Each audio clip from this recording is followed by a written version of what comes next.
Bagi Tuhan tak ada yang mustahil. Bagi Tuhan tak ada yang tak mungkin. Mujizatnya disediakan bagiku. Ku diangkat dan dipulihkannya.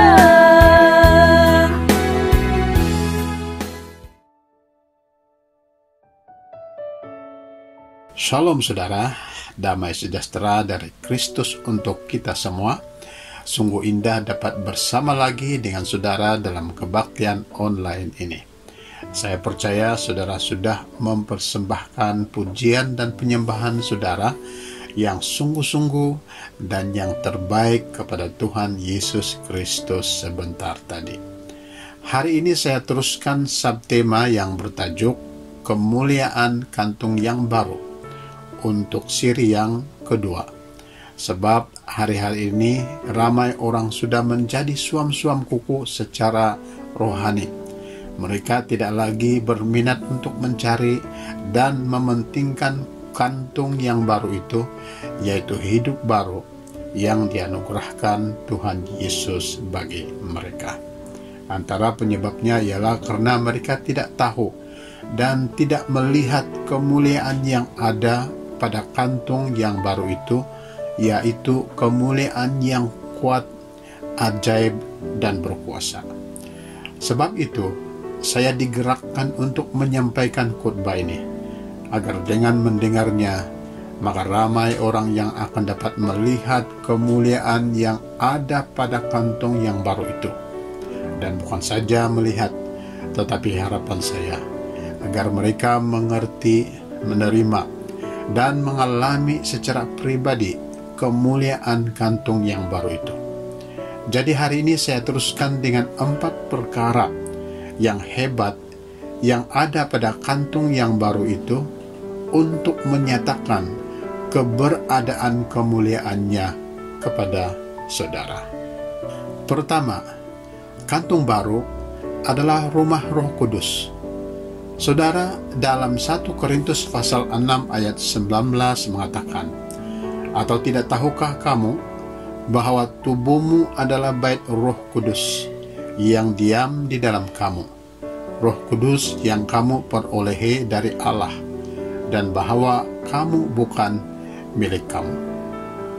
Dalam ayat ini kita diajarkan tentang suatu kemuliaan yang besar yang ada pada kantung yang baru, yaitu bahwa kantung yang baru itu adalah bait Roh Kudus. Bait di sini berarti rumah. Jadi ayat yang berbunyi bait Roh Kudus itu boleh diterjemahkan sebagai rumah Roh Kudus. Jadi kantung yang baru, yaitu tubuh kita yang sudah lahir baru, adalah rumah Roh Kudus. Disinilah Roh Kudus tinggal menetap. Bayangkan saja, kalau saudara merasa lapar, saudara pasti ingat rumah. Atau jika saudara rindukan kasih sayang keluarga, pasti saudara ingat rumah. Atau saudara rindukan tempat rehat yang selesa, itu pasti di rumah. Demikian juga Roh Kudus yang selalu melakukan pergaulan dengan saudara dan mau sentiasa bersama saudara, maka pasti Roh Kudus akan ingat rumahnya, tempat tinggalnya, yaitu kantung baru kita ini. Jadi, kalau sampai Roh Kudus yang adalah Allah boleh tinggal dalam kantung baru kita, maka betapa mulianya kantung baru kita ini, saudara. Pasti kantung yang baru ini telah memenuhi standar dan kriteria yang dikehendaki oleh Roh Kudus. Antara kriteria Roh Kudus itu ialah kekudusan. Kriteria ini perlu dipenuhi saudara. Jika tidak, maka tidak mungkin Roh Kudus boleh tinggal di dalamnya. Itu sebabnya Daud dalam 1 Tawarik pasal 22 ayat 7 hingga 10 telah membuat rancangan untuk membina rumah Tuhan, tetapi digagalkan Tuhan. Sebab tangan Daud tidak kudus, sebab tangannya telah menumpahkan begitu banyak darah dalam peperangan. Dan akhirnya Tuhan melantik Salomo anak Daud untuk membina rumah Tuhan itu. Jadi, kantung baru kita ini pasti sudah memenuhi kriteria kekudusan itu. Sudah memenuhi sebab dicucikan oleh darah Kristus. Kriteria seterusnya ialah yang terdapat dalam Galatia pasal 5 ayat 22 dan 23, yaitu kasih, sukacita, damai, sejahtera, kesabaran, kemurahan, kebaikan, kesetiaan, kelemah lembutan, penguasaan diri. Pasti saudara, kantung yang baru kita ini pun sudah memenuhi semua kriteria tersebut. Jadi saudara, bukankah kantung baru kita ini adalah kemuliaannya hebat? Hebat sebab sampai Roh Kudus boleh dan mahu tinggal di dalamnya. Kedua, kantung yang baru ini adalah bersifat kekal. Yohanes pasal 6 ayat 40 mengatakan, sebab inilah kehendak Bapa-Ku, yaitu supaya setiap orang yang melihat Anak dan yang percaya kepadanya beroleh hidup yang kekal, dan supaya Aku membangkitkannya pada akhir zaman. Adakah saudara sudah melihat Yesus dan percaya kepadanya? Bagi saudara yang sudah melihat Yesus dalam Injil dan percaya, maka saudara sudah beroleh hidup, dan hidup itu bersifat kekal. Saudara, hidup yang ada dalam kantung baru itu memang bersifat kekal, bukan bersifat sementara. Tubuh jasmani kita ini, saudara, ada tarik luputnya di dunia. Tetapi walaupun demikian, kantung baru, yaitu hidup yang sudah lahir baru, akan dibangkitkan Tuhan pada akhir zaman. Inilah yang dimaksudkan Tuhan tentang hidup kekal. Dengan arti kata yang lain, kantung baru ini tidak luput dimakan zaman. Kantung baru ini tidak luput oleh kematian. Seperti dalam Yohanes pasal 11 ayat 25, Yesus mengatakan, jawab Yesus, Akulah kebangkitan dan hidup. Barang siapa percaya kepadaku, ia akan hidup walaupun ia sudah mati. Saudara, bukankah kemuliaan kantung baru itu hebat? Hebat sebab ia bersifat kekal. Ketiga, kantung yang baru itu adalah alat untuk pembangunan rumah rohani. Dalam 1 Petrus pasal 2 ayat 5 mengatakan, dan biarlah kamu juga dipergunakan sebagai batu hidup untuk pembangunan suatu rumah rohani, bagi suatu imamat kudus, untuk mempersembahkan persembahan rohani yang karena Yesus Kristus berkenan kepada Allah. Saudara, Petrus menasihati jemaatnya agar mereka menggunakan diri mereka sebagai batu hidup atau alat yang hidup untuk pembangunan suatu rumah rohani. Itu berarti kantung baru kita ini adalah juga alat untuk pembangunan rumah rohani itu. Jika demikian, betapa mulianya kantung baru kita ini, sampai layak menjadi alat yang agung dan suci untuk tujuan yang agung dan suci.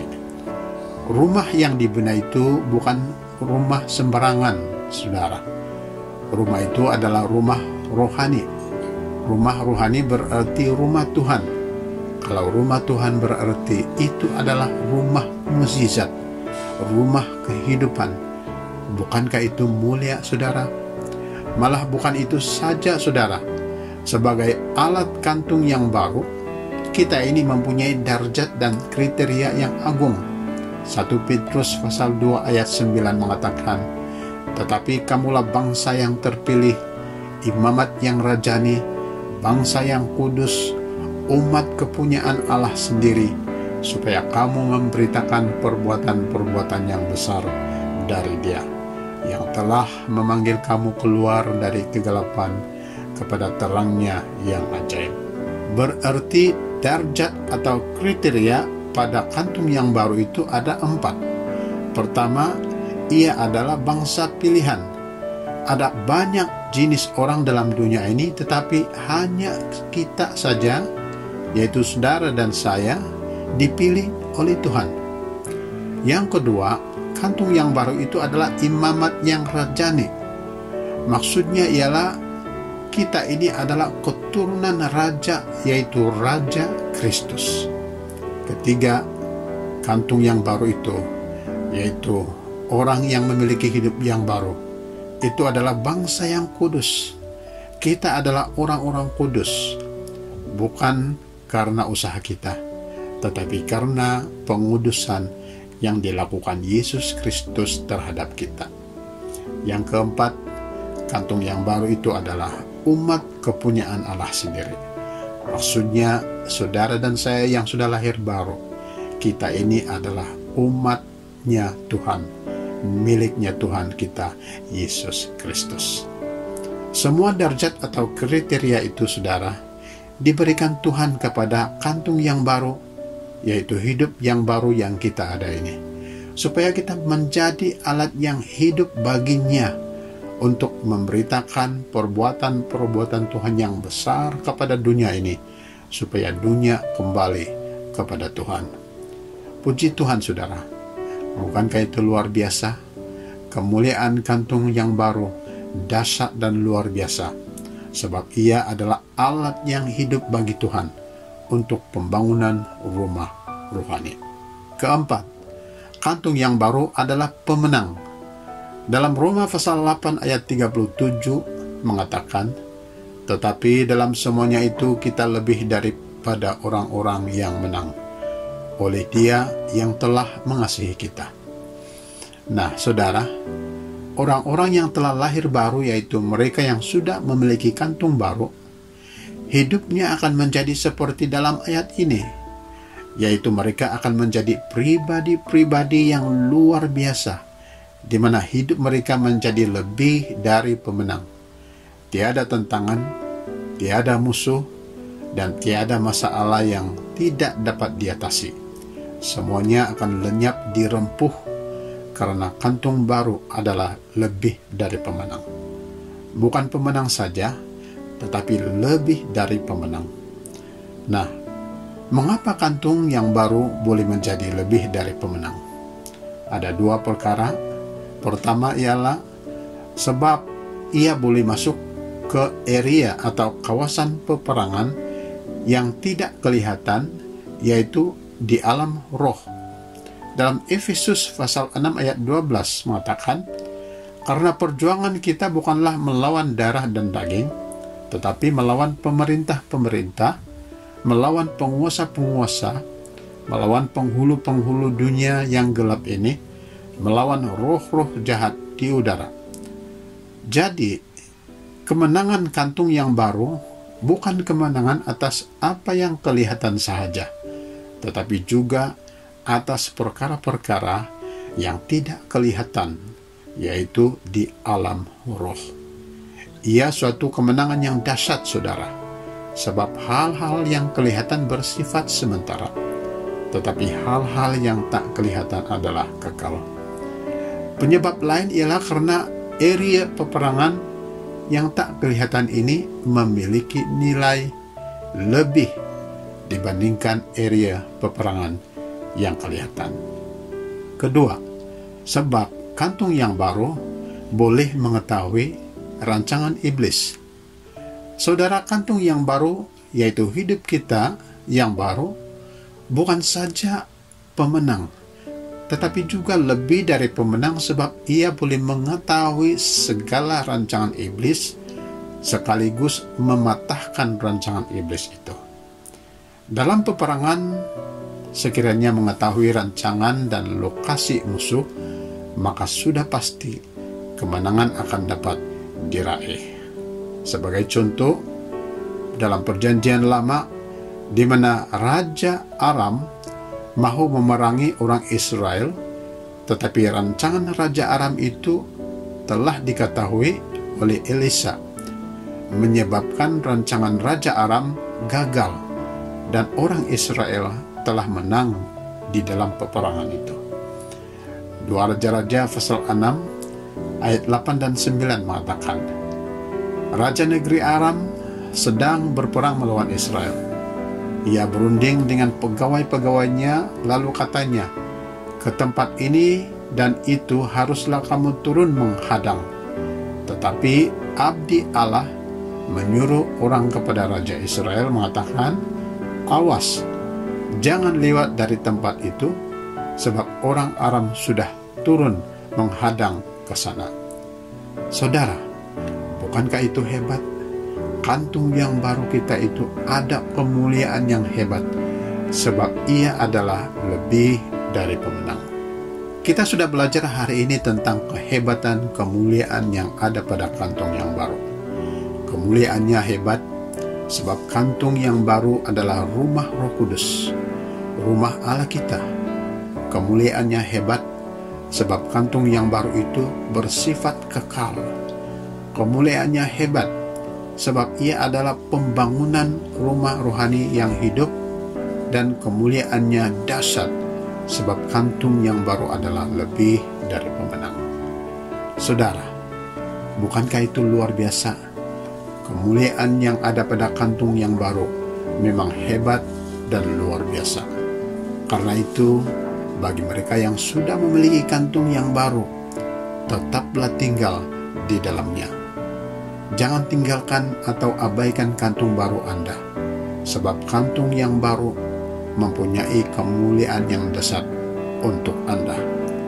Bagi yang belum memilikinya, maka berusahalah untuk mencarinya dengan sepenuh hati. Mintalah kepada Allah Bapa melalui Tuhan Yesus Kristus, maka pasti saudara akan dapat menemukannya. Mari kita berdoa, saudara. Ya Allah Bapa kami dalam kerajaan surga, yang kami kenal dalam nama Tuhan Yesus dan persekutuan dalam Roh Kudus. Terima kasih ya Bapa untuk firman hari ini, yang mengajar kami tentang kemuliaan yang ada pada kantung yang baru itu. Saya berdoa kepadamu ya Bapa, untuk anak-anak-Mu yang sudah memiliki kantung yang baru, agar Bapa menolong mereka supaya mereka tetap tinggal dan menghargai kantung baru, yaitu hidup baru yang Bapa telah karuniakan kepada mereka. Bantulah mereka, supaya mereka tidak akan mengabaikannya, malah akan terus jatuh cinta akan kantung yang baru itu. Bagi mereka yang baru berusaha mencarinya, saya berdoa, berikanlah kepada mereka kantung yang baru itu, ya Bapa. Terima kasih. Yang sakit Bapa sembuhkan, yang ada masalah keuangan Bapa berkati, yang ada masalah hubungan Bapa curahkan damai dan kasih sayang ke atas mereka. Bagi yang ditinggalkan, saya berdoa agar Bapa hiburkan hati mereka. Di dalam nama Tuhan Yesus Kristus kami sudah berdoa. Amin. Terima kasih saudara, karena sudah mendengarkan firman Tuhan. Harapan dan doa kami ialah saudara sudah diberkati. Sampai kita jumpa dalam kebaktian minggu akan datang. Amin.